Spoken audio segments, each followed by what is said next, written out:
ilm yo'lida yurgan barcha talib ilmlarga nasihatim shuki, O'z yurtida yurganlargami yoki chetdagilargami? agarki oyda bo'lsa ham Qur'onni yodlamagan kishini talib ilm deb atab bo'lmaydi. Shaxsan mening nazdimda agar uning zehnida Qur'on bo'lmasa, u talib ilm emas.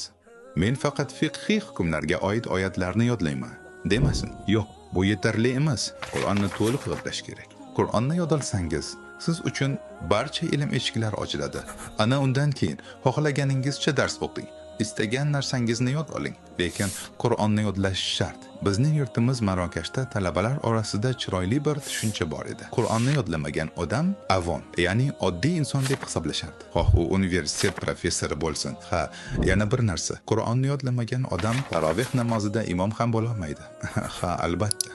Demak, eng birinchi nasihatim shuki, Allohning kitobidan oldin hech narsa bilan mashg'ul bo'lmang.